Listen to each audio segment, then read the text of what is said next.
Tasmania calling. Welcome to Pissweek Airlines Flight 721. Yep, that's the time too. 7:21 a.m. I'm running late. It's pleasant 10 degrees. Lights on because it's getting darker in the mornings. Strap yourselves in. Sorry I've taken off before any of you have even taken a seat.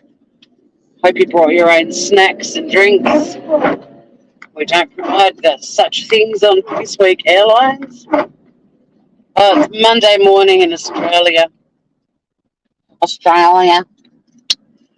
Currently 7:22 a.m.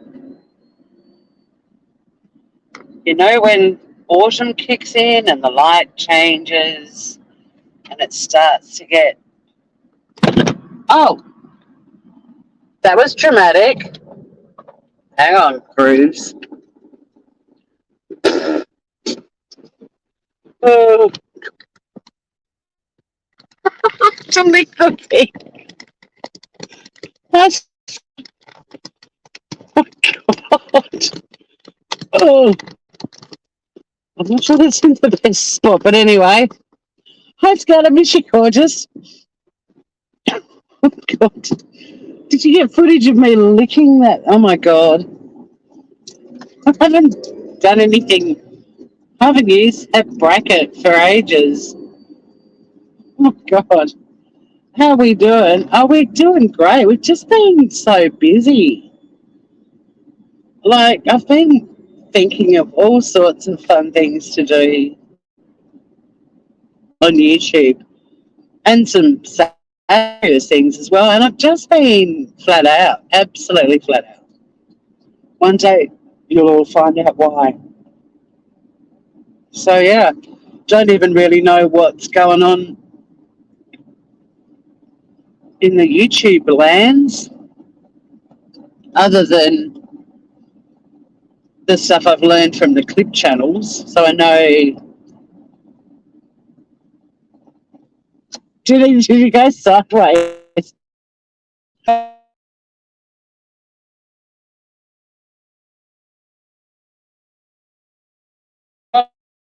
Licking the suction cap. God. I can't share yet. That's what I'm going to tell you one day. I cannot share for now, I'm afraid. Just know that there's a lot going on, and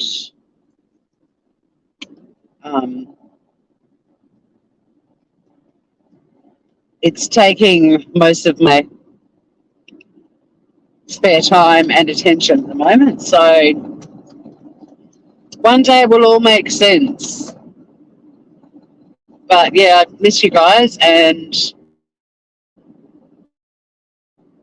we had a murder in Tasmania last week that I've really wanted to cover on Smooth Criminal. A girl by the name of Jackie Burton, another domestic violence / family violence victim.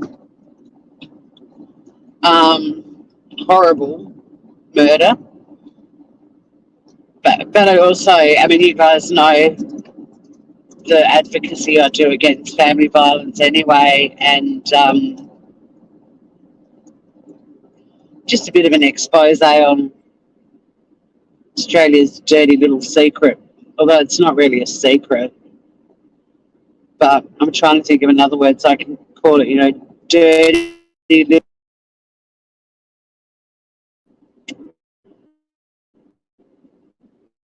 epidemic or whatever. So, well, Jackie's story, because she matters and her name is not to be forgotten.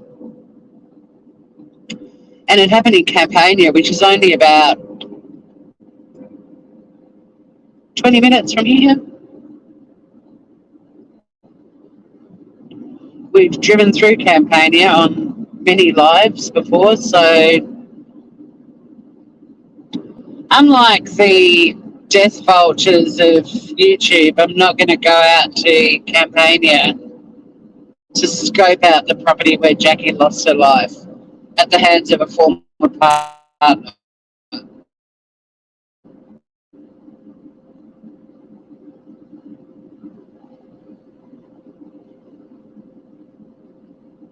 I can tell you what I'm up to in Messenger Scout, but it's not for public consumption at the moment.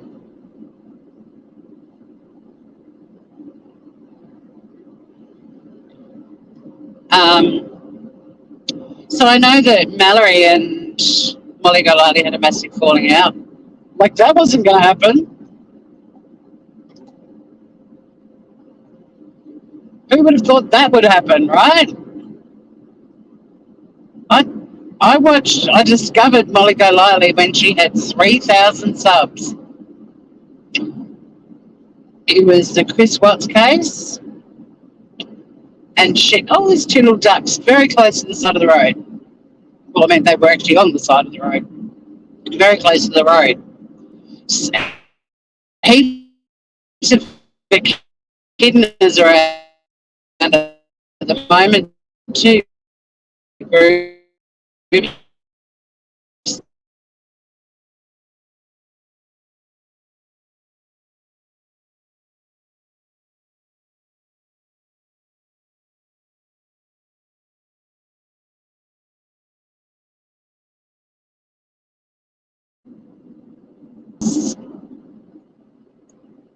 Over the last 5 years, not only have most of us witnessed her decline, as far as being entertaining goes, but we've also seen her chew through pretty much, well, nearly every friend she's had on YouTube.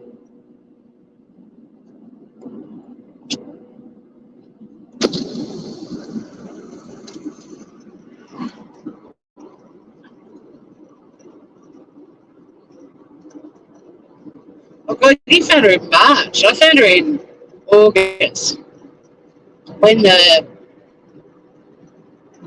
murders of Shanann Ruchek and her beautiful babies happened. I went, I was in Facebook groups, but for some reason I typed it into the YouTube search bar, and that's how I found Grey Hughes. I was already modding for someone who eventually came to YouTube, but at the time they were doing she and her co-host, who no longer speak, were doing a podcast on a completely different platform, which is where I also met Oni. And then, meanwhile, I'm bouncing around on YouTube, and I found Gray, and I thought, well, he's nice to fall asleep to because he's very, well, he used to be just that sort of repetitive music and him talking, but now there's well, he's always done the race calls, which I can't handle, the auction calls, which I can't handle them in my real life, so don't need him blaring at me out of my phone. But he's got all the channels that do all the sound effects and dances, and every time someone subscribes or everyone gives a super chat, they annoy the crap out of me. Hey, blank slate. That sparkling personality of his. Hasn't she changed, though? Wow. I mean, there was always a catty side to her. Even back in the day where I found her entertaining. In fact, Australians used to cop a mouthful from her. She was very vocal about how she didn't like Australians, and every Australian she'd ever met was a bitch, which is really funny because I'm not saying there aren't bitches in Australia, there are, but I don't have any in my life. I know very few bitches, but what I see her doing on YouTube now in regard to Mallory is 1,000,000% bitchiness. Yes, and then then the moderating, that happened when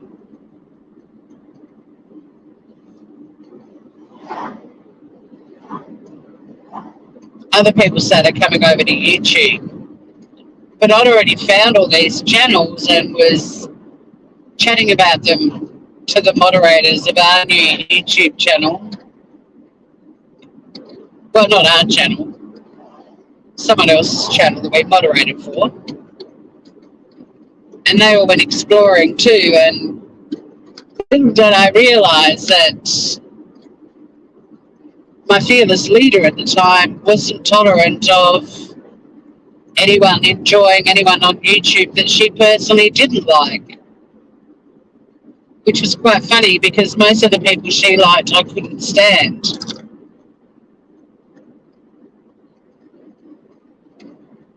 JLR, Dad with a Phone, need I say more? But it didn't work both ways.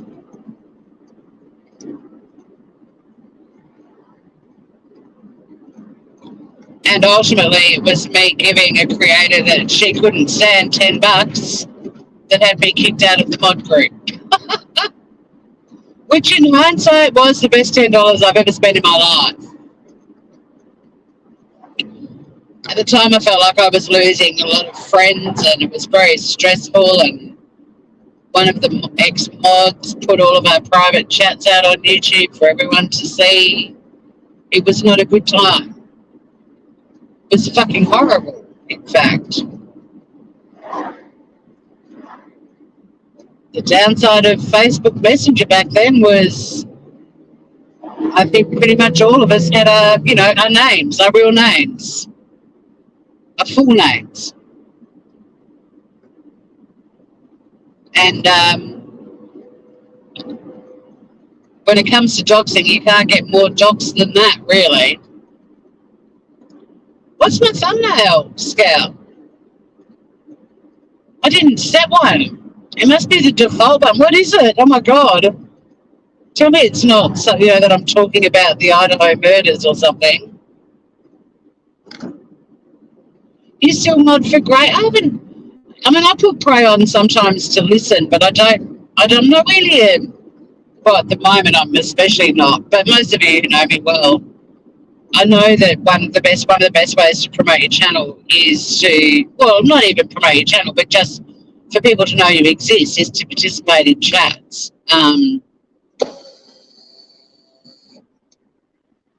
But most YouTubing in the last 12 months for me has been listening rather than just sitting at my computer. But it's heading into winter.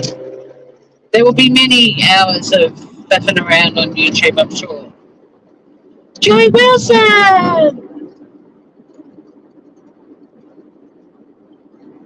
Oh yeah, I put maps in there in case anybody did come in who is watching it, because I have so many opinions about that show and the cast this year. I'm actually a dedicated Survivor fan, and Survivor is on at the same time as MAFS. So when Survivor finishes, I put MAFS on while I'm cleaning up the kitchen and getting my lunch made and getting ready for bed before I head to work late, as we are right now. But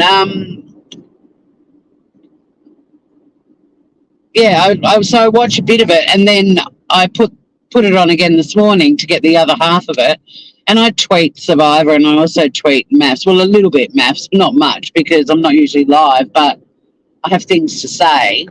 And then part of me is like, don't be seen tweeting MAFS, because the tweeting activity on for MAFS is very small compared to Survivor. Survivor's hilarious fun. And I keep thinking, do I even want people to know I'm watching this show? But then I'm like, well, yes, because I have opinions. See, Harris said, well, is he the greatest gaslighter? He's definitely the greatest asshole. But he and Bronte don't actually know what gaslighting means. I'm not saying he's not a gaslighter. I mean, he's all of the things. But you know who I think is a bigger gaslighter who really annoys me, Joey? It's Alyssa. She is the ultimate gaslighter, in my opinion. I think Bronte and Harrison are both narcissists, or they're very narcissistic. I'm not saying they've got narcissistic personality disorder, but I think Harrison might, because he derives a lot of joy and pleasure from causing trouble. That creepy little smile he gets when people start yelling at each other is horrific.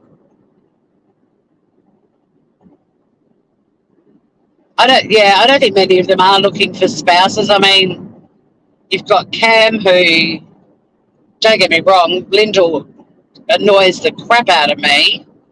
Why do they always have to put her facial reactions to everything? Because she's so melodramatic and over the top.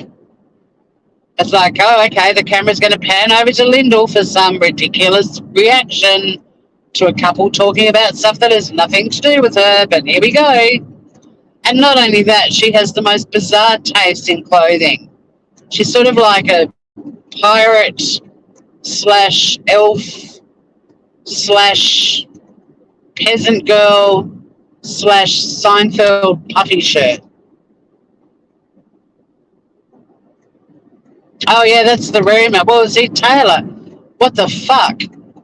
And what annoyed me about her is the people on the tweeters that automatically brand an entire state revolting because we happen to have a revolting person that came from here.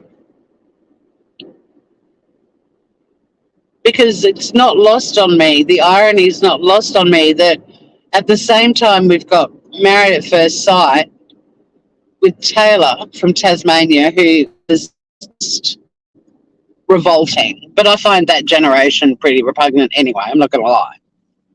At the same time, you've got Love Island UK with another Tasmanian girl, Jessie, who couldn't be a better ambassador for how cruisy and lovely Tasmanians can be. And I'm sorry, if Cam ends up here, Tasmania's not remote enough, mate. Go to the moon. But, I mean, he went on the show. I mean, what? He's expecting Lyndall to just sit somewhere in Australia waiting for him to come out of the bush? Nah. Oh, damn it. Well, there's my maths vent. Although I've got way more to say, especially about Alyssa. She's bad PR for the United States of America, but I would never label that entire country hideous because she is.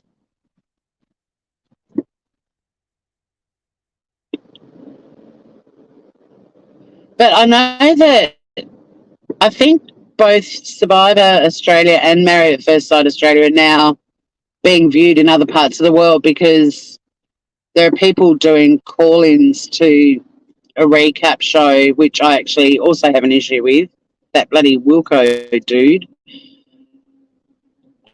Ireland and Scotland and England. I'm not sure if I've heard any Americans phoning in, but it's clearly available out there on the interwebs. But oh my God, Alyssa.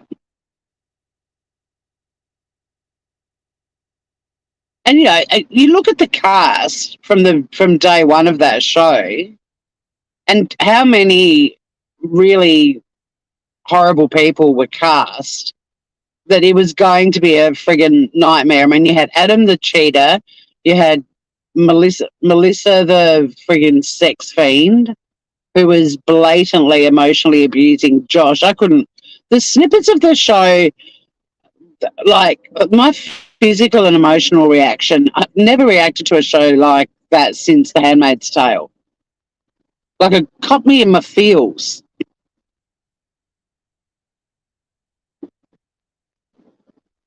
It really affected me.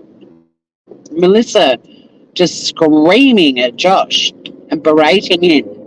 But I think Alyssa is not that different. In fact, because, I mean, Josh seemed like a nice guy, but Duncan is next level adorable, right?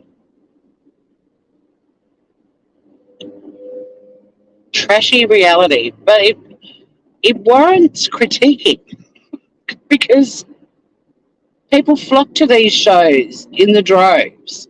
And everyone watches Married at First Sight expecting to feel very good about themselves after every episode, which is why people keep watching it, I think. It's like a reality check. You're like, yeah, I'm actually not that bad.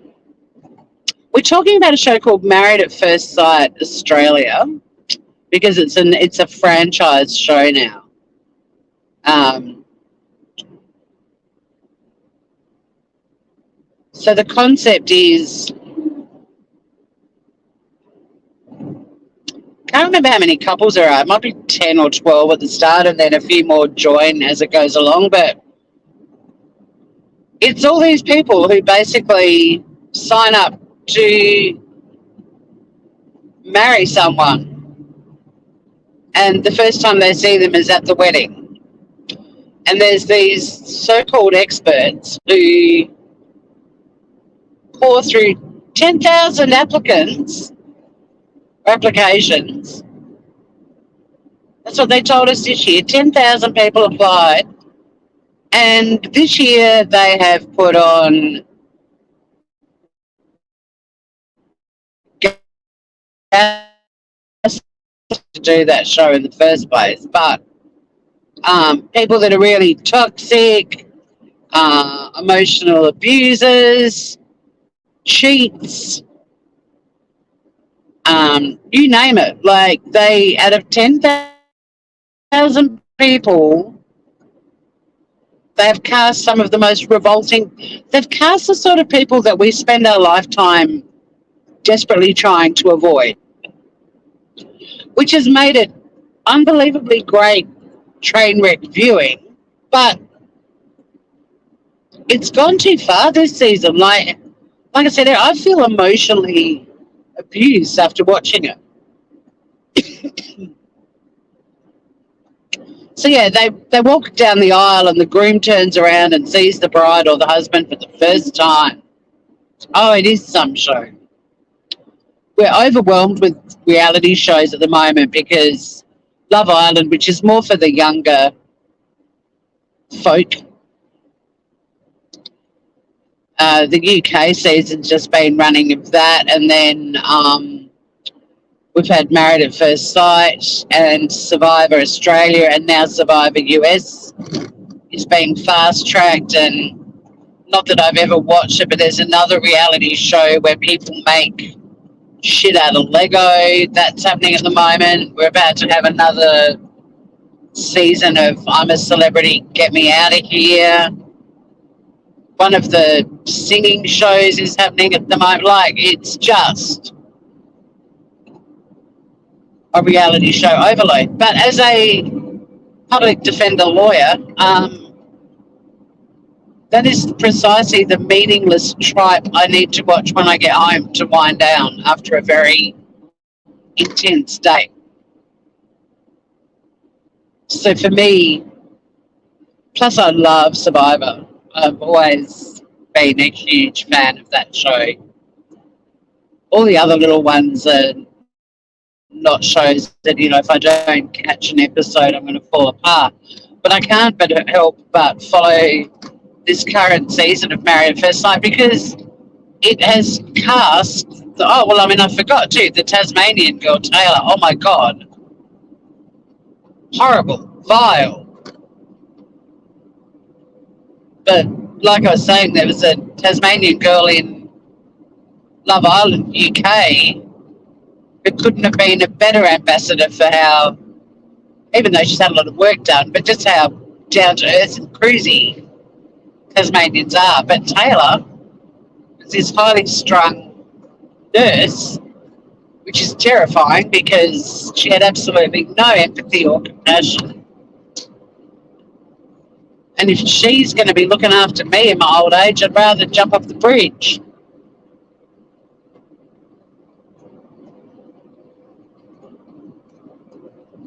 Thank you very much.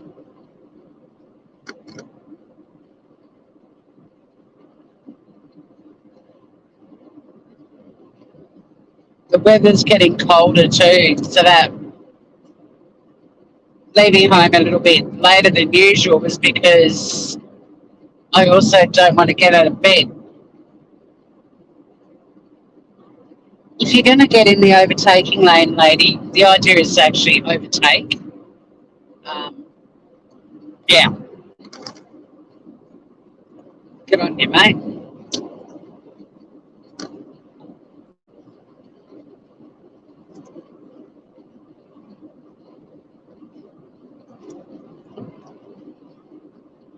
Monday morning.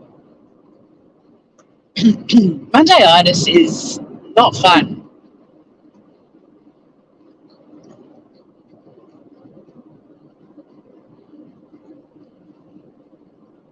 Sunny's so cute. As soon as she hears me stirring in bed, which is like at about 20 past 5 now. Like in summer, it's more like 5 because it's getting light and I like to get up and watch the sunrise. The sunrise now isn't until well after 6 a.m. But she's so cute. She gets up on the bed and says hello and then gives me a kiss on my nose. And then I'm sort of stretching and waking up. And then I have to tell her to close her eyes because I'm about to turn the light on. Well, actually, no, this morning I hit the snooze button. My alarm didn't actually go off until I was awake, and then it went off and I had snoozed it for 10 minutes. But then when I do have to get up, I tell her to close her eyes, and she never does because she doesn't understand English or me. Some stuff she knows, but there's nothing cuter than this little thing, this tiny little thing sitting on your bed. Upright, like sitting upright. She's not even a foot tall. What? She's got the cutest foots ever, and then this little squinty-eyed face going on. My God, it's the best way to wake up.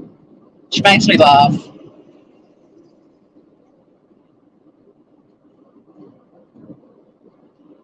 But if I don't get up, she's like, get up. She's really mouthy. She has many opinions.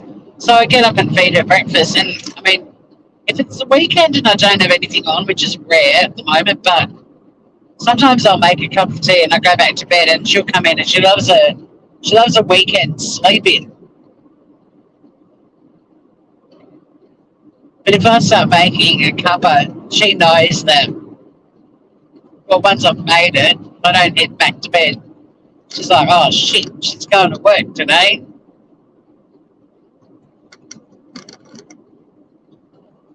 Just checking I had my laptop in the car. I was like, please tell me I didn't leave that at home. I've done that once. I was on the bridge and I'm like, oh my God.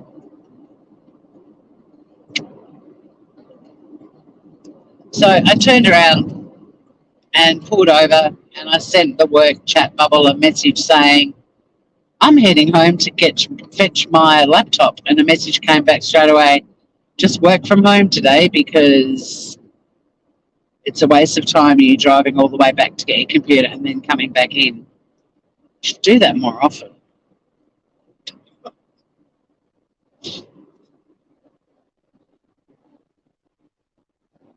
I'm never upset when I get to work from home. I love it.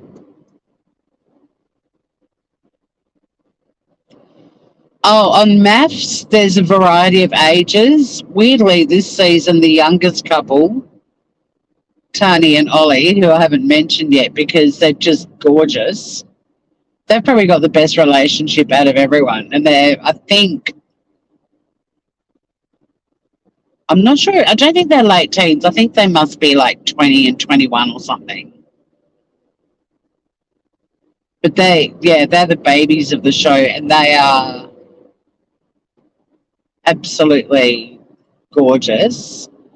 There's quite a few. Whoa, I really want to get out of this lane because this woman in front of me, I can't really see past her. I can at the moment, but I'm going to jump over. But she's like a tailgater, so she's the one who got in the overtaking lane and then didn't overtake anyone. But she gets really close and then slams the brakes on. I'm like, yeah, nah, I don't want to be behind you. But yeah, there's probably, I'm trying to think, some of the couples I'd say would be late 20s. The bulk of them, I think, would be early 30s.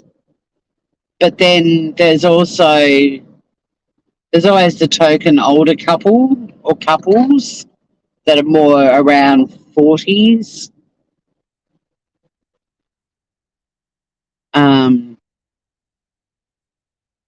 I think they should do a show with like all these oldies that are widowed and looking for an elderly companion to see out their twilight years together. I think that would be a great show. I'd watch that.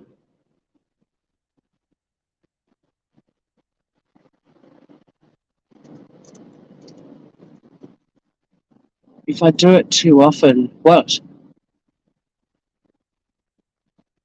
If I do what too often, they might classify it as a senior moment. Scout, you've been cryptic. I don't know what you mean. Because I probably said something and then I got distracted by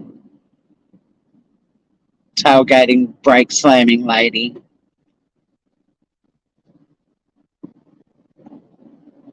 It's the thing with driving, like words might come out of my mouth and then I don't recall because I'm focused on look at the puppy in the back of that ute. See how easy I get distracted too.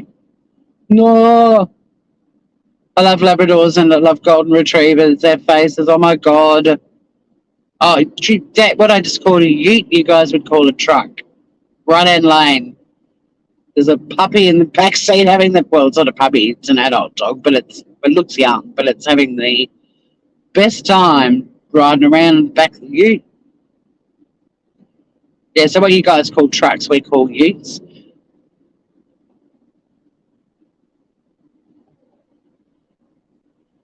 Oh, forgetting my laptop. Yeah.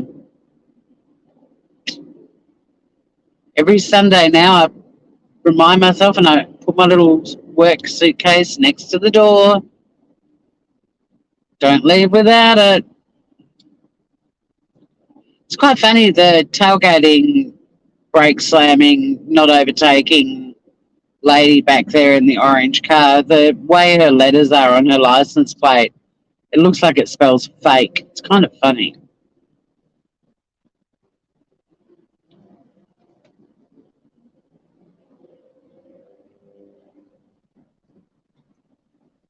But yeah, she bad. It's funny, isn't it, when you identify a driver in the traffic and you're like, I just don't want to be anywhere near you. See, she's just done it again. She got too close. That car was still moving. She had to slam her brakes on. Have fun behind the fake mobile. No, dogs are allowed in the back of our utes and trucks here, Scout. It's not illegal. Kids, yes. Dogs, no. And a lot of the dogs are restrained. Like they're on a short lead in the back. They're not loose.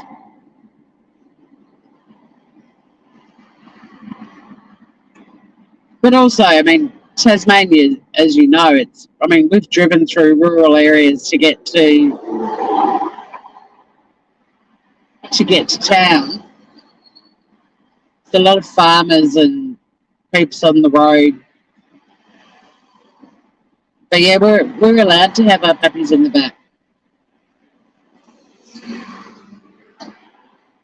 Well, like my boyfriend, who was a farmer, he was a school student when I first met him, but became a farmer. His family were farmers.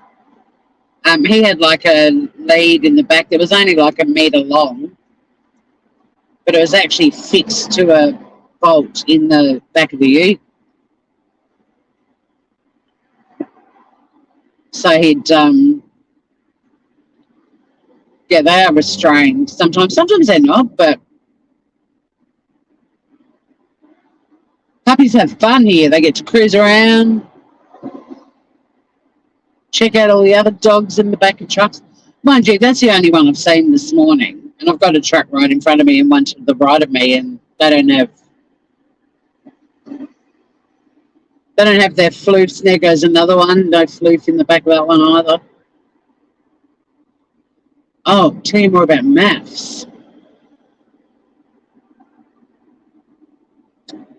So they essentially are in this experiment. These so-called experts have matched the best people out of 10,000 applicants, and they're shocking human beings. So from a viewer's perspective,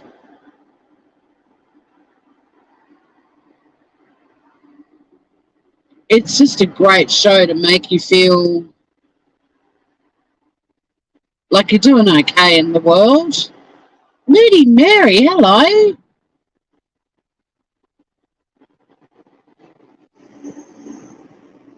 I'm talking about a really bad Australian reality show, so it may not appeal to many people, but I need to get the bad juju off me.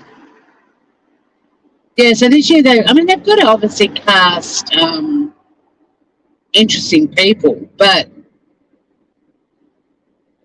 the bad apples in this season, it's just draining. Absolutely draining. And in my view, the worst one is this American girl, Alyssa, who was raised a Mormon. She's from Utah. I don't know how she's ended up in Australia, but at the moment we're all quite happy if she gets sent back to where she came from, because she's just happy, yo.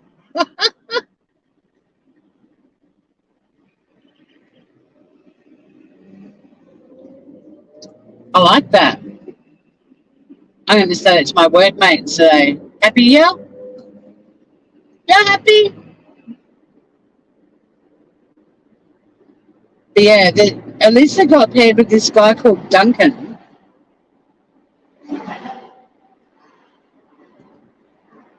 who not only is genetically perfect, which is unusual. I mean, they're not generally pig dogs, the girls in MAFSAU are usually pretty attractive girls, and the boys usually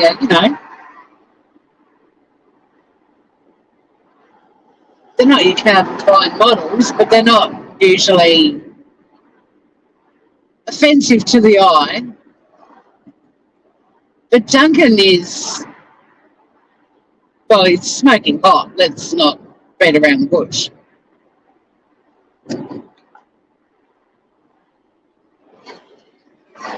But what makes him smoking hot, despite his genes, and I'm not talking his denim genes, his genetics, he's just a really lovely guy. He's so in tune to his partner. He's incredibly thoughtful. He's very calm, dealing with this histrionic mess who's in tears all the time. She doesn't validate any of his feelings. You've got this male Aussie dude, and a lot of them are Neanderthals. This guy's actually in tune with his emotions, but he's highly emotionally intelligent. And while he's got this screaming, storming out, bawling banshee of a wife, he's really calm and reasonable and supportive, and just says the loveliest things to her, and she doesn't acknowledge any of it. And the poor guy finally had a moment and ended up in tears, and all of Australia was appalled. They're like, what are you doing to Duncan? Like, Duncan's a freak as far as the show goes, because most of the men and women are emotionally stunted.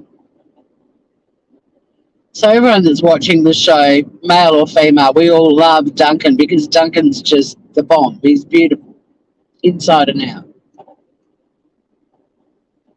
But this woman makes everything about her all the time. And she's super needy.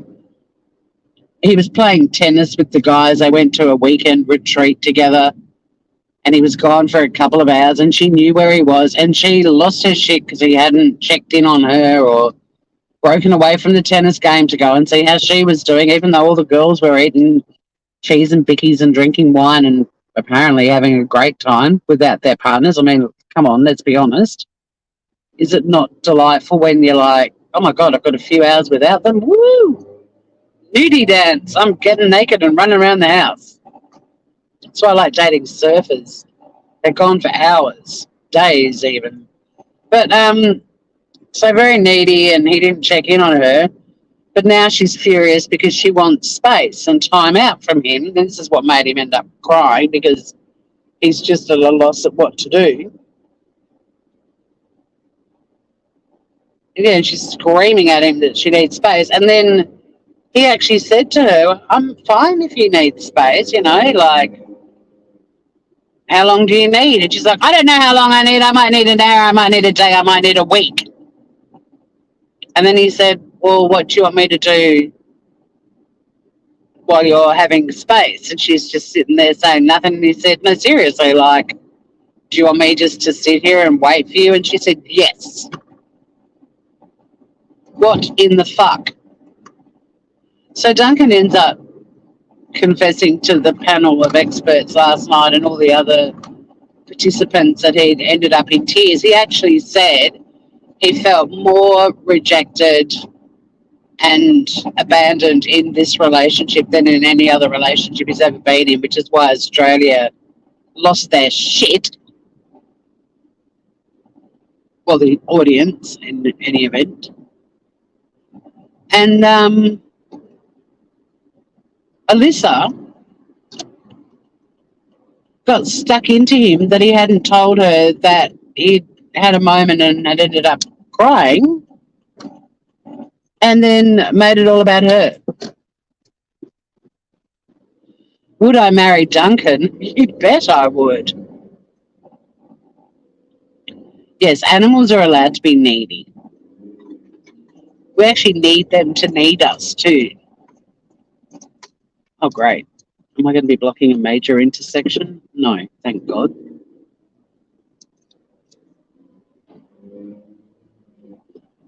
So, yeah, her sentences 2 weeks ago, every single sentence started with, I need, and then she's like, maybe I'm needy. It's like, when every sentence starts with, I need, like, don't we all learn fairly on in life that you don't say what you don't want to be needy ever? There's a reason the word need exists in the English language, but it's not a word you should be using in relationships. I want is much better. You don't always get what you want. But need is like a condition to be with me. I need, but I'm not going to give you anything you want.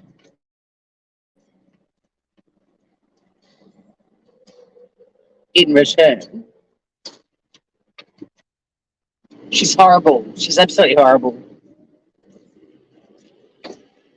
And initially, because they have this every Sunday, they have the commitment ceremony where the couples decide whether they're going to leave or stay. And if one couple chooses to leave and the other one chooses to stay, they're forced to stay for another week. It's quite funny. Despite being late, the Tuba Park. No one likes these parks because they're really fucking hard to get out of. It's called Married at First Sight. Yeah, even if you can find a clip on YouTube just to see Duncan, just type in MAFS, MAFSAU, Duncan or Alyssa. Put Duncan. He's kind of like a Clive Owen-y sort of look. Dark but he's hot. And if you can find the episode of him posing with a KitchenAid, you won't regret it. Because it's bloody gold. But yeah, I'm going to put some makeups on. I can't believe it's 8:07. Jesus. At least we're not super late.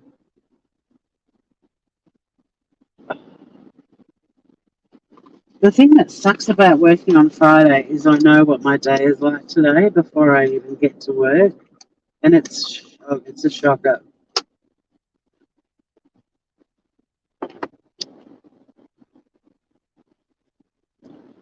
You have it in Portugal? Yeah, I think it started in Australia, maths, and it's now everywhere. I think Love Island's the one that started in the UK, and now we've got a Love Island Australia. Survivor started in the US, and we've got an Australian Survivor, which massive Survivor fans the world over, even in Americana, have said that this season of Survivor Australia is one of the greatest seasons of Survivor ever, worldwide. And there was one tribal council which has been cited as the best tribal council ever in any Survivor in any country ever. It was a fucking doozy. I do love my reality shows, and I'm not a closeted reality show person, but Maths is more of a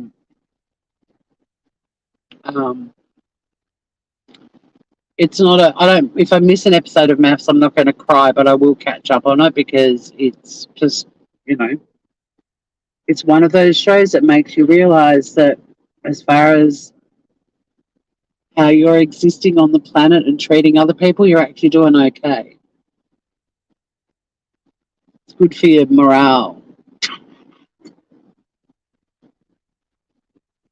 But this season I'm still just absolutely bewildered at how many messed up people they cast. And at one point I was thinking there's not even going to be a couple left at the end. Like at the end they do this they're almost like little mini weddings again, and they get to stand there and look at each other and say whether or not they want to take it out into the real world. And it's already looking like half of the people left, and there's not many couples left. Probably won't. But they all end up getting, you know, those blue ticks on Instagram, and sometimes they end up getting. Actually, I'm trying to think. Have any maths people ended up getting careers out of being on there? But maybe not. They definitely get. They either win the hearts or lose the hearts of Australia. So a lot of them, even though they get paired up with a horrible person like this Josh guy who got paired up with a girl called Melissa who just wanted to bang all the time. He's probably been swamped with messages from all the single ladies because he was beautiful. And I'm pretty sure Duncan's going to be set for life after being on Maths. He probably will even get a modelling job if he wants it.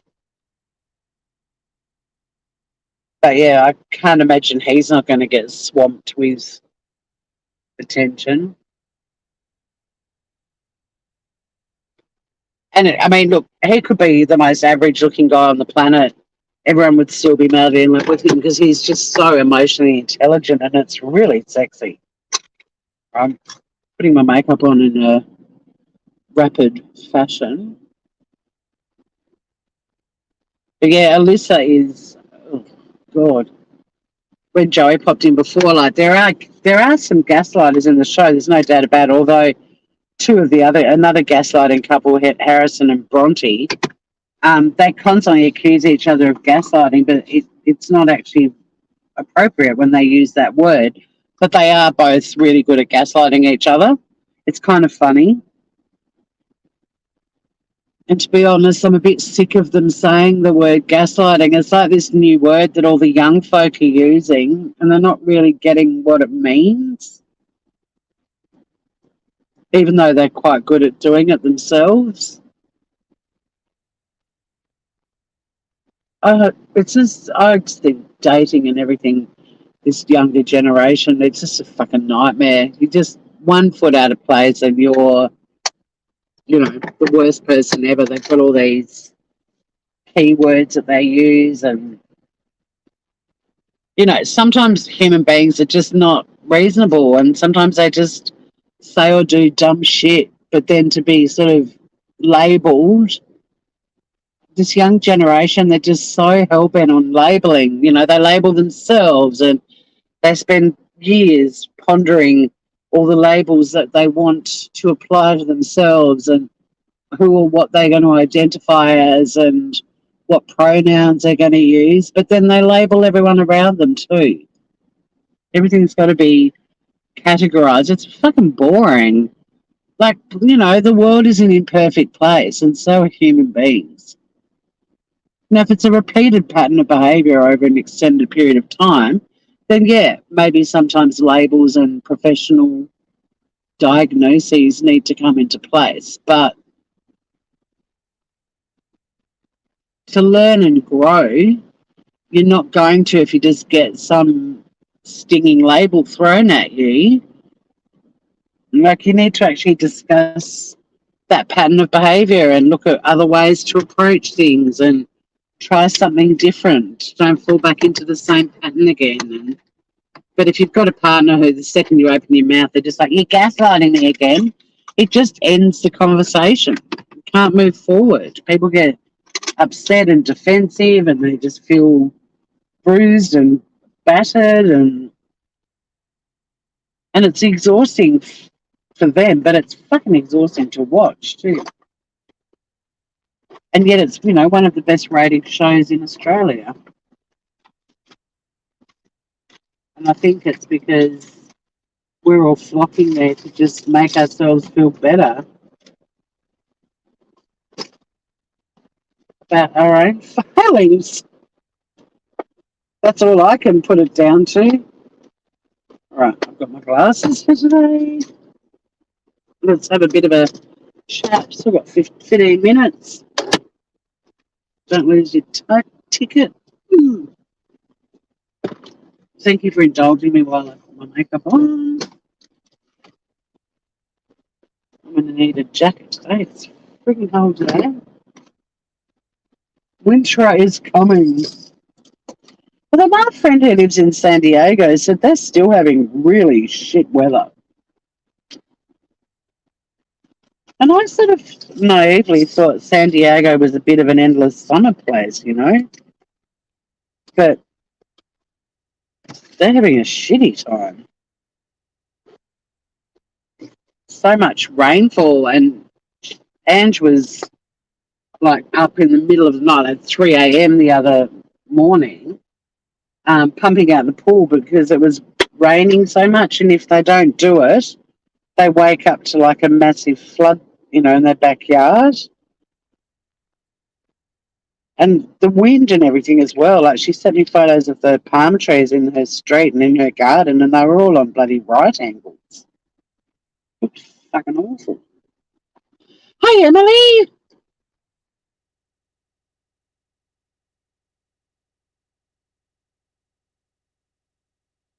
Yeah, pretty. Oh, you found them. What do you think, Scout? Did you have a quick look?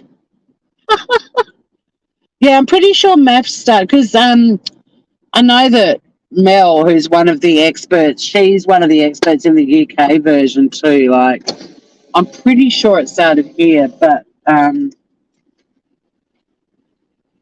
sometimes I don't know if we should take credit for it. When you look at the weirdos on there, the cast is Ukraine. Pretty bad. Harrison has almost single-handedly destroyed quite a few of the couples. Not great. And he's a complete wanker. But then his wife, Bronte, she's fucking stupid too. Yeah, Love Island. I think Love Island's gross. It's all about basically young people who look good in bikinis being made to bounce around in bikinis. Um, but but the only reason I mentioned that earlier was because there was a Tasmanian in this season of Married at First Sight called Taylor, who's absolutely vile and not dissimilar to most of the vile cast. But this season of Love Island UK had a Tasmanian girl who was a very good ambassador for how cruisy Tasmanians can be. I am live, only briefly. I'm about to go to work, sadly. I just wish I didn't. Lazarus is alive again. Hallelujah. And it was half the estimate. Awesome. That's great news, Emily. I was busy with makeup. I'm able to chat now for a few more minutes, though. Oh, the weather's good for you now, Scout, because you had a rough time too. Bit balmy in southwest Michigan. Still getting snow. And this is the thing, we're only in autumn, but I had another Disabled Surfers Association surf meet yesterday. It was the last one for this summer/autumn. And I've got to tell you, that autumn water temperature, that little bit colder than back in February, I could not get warm. I got home. I couldn't wait to go home and have a hot shower. And then I had to put on like full-on rug-up, wintry, like my hoodie and fleecy leggings and Ugg boots to try and get. I mean, it was another fantastic day. It's such a rewarding thing to do, but standing in Tasmanian water, autumn temperature water for 3 hours, even though we had wetsuits on, fucking cold. Like quite a few of the surf volunteers had surf boots on, surf shoes. I didn't, but there's nothing better though than a hot shower after you've been in the surf or at the beach, even in summer, or when you've been out in the snow. I guess it's probably the same thing. Typical of spring, dumped on with snow one day, melting the next. Yeah, I remember even Kansas City was a bit like that. I mean, we get snow in Tassie, but not at sea level. So, like, we don't have snow plows and you don't have to shovel the driveway and all that sort of stuff. So it was quite the experience for me to be in the Midwest and experience, a white Christmas. So obviously here, Christmas is in summer. You can't wait to put on a pair of shorts. I must admit, I do like sorting out, packing up some of my sundresses because I don't need 20 sundresses. I mean, I don't need 20 sundresses full stop, but I do have 20 sundresses. But I love packing them all away and putting more woolly jumpers and stuff in my closet. I don't like my closet to be just full of everything that I own fits in my closet, but I like it to be more seasonal. And, I'll have a couple of emergency sundresses because sometimes in the middle of winter we'll get a really sunny day. I've got the worst arthritis happening in my hand at the moment. It's horrible. A shock. What, being in the freezing cold water?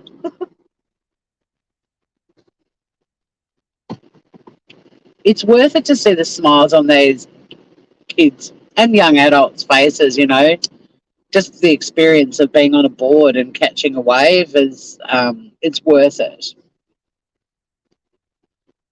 But the last one we did in February, they called us out of the water to have a break, and they'd cooked like sausages and veggie burgers and stuff, and brought it down onto the beach with loaves of bread, and everyone was able to have like a hot sausage or burger. And it was so lovely.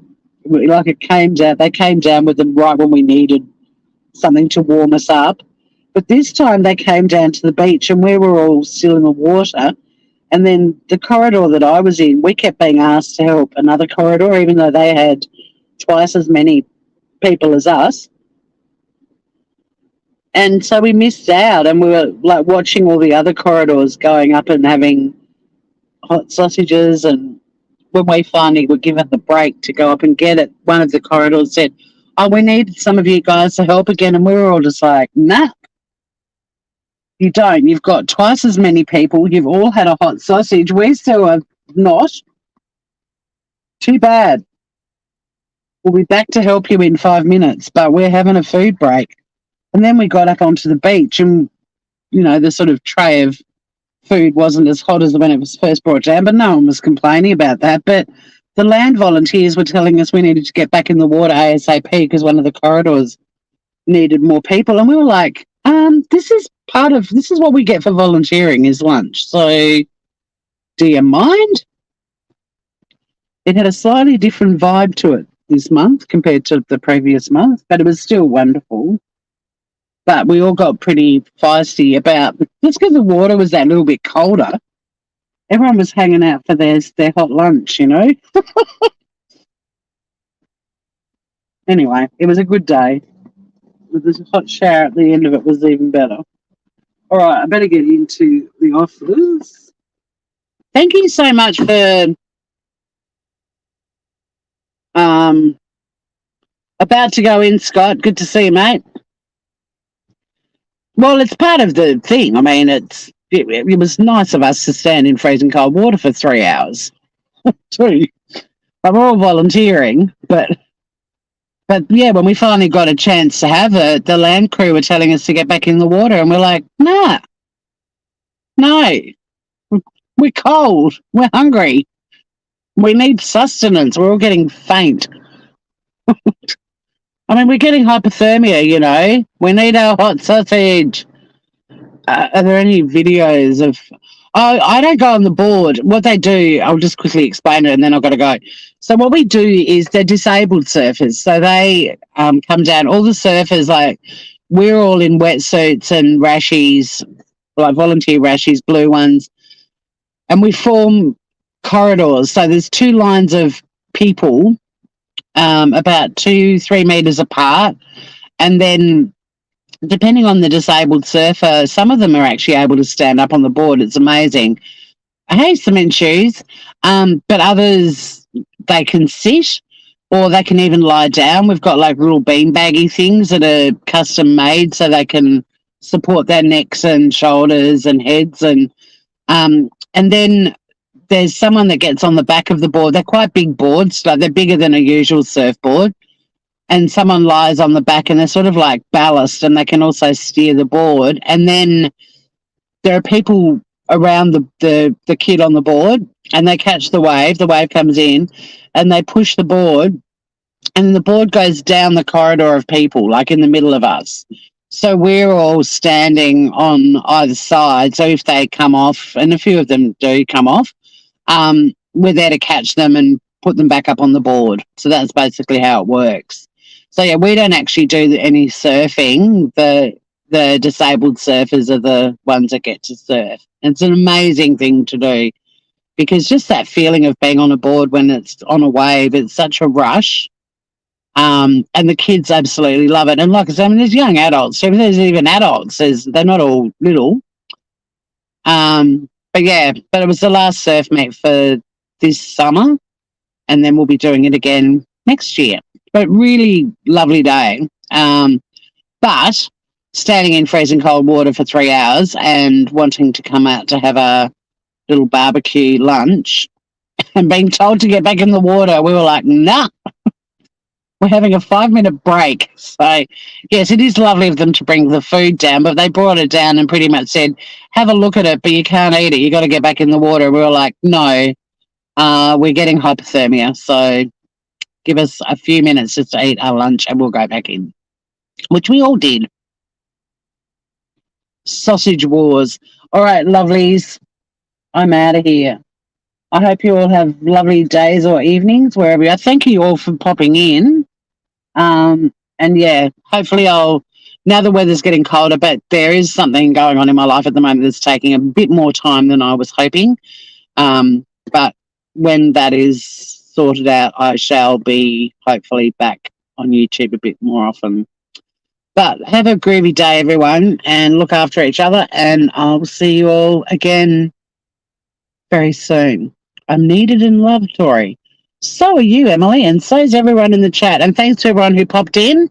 Take care out there. And if you ever meet a Duncan, be nice to him. Don't be an Alyssa. Love you guys.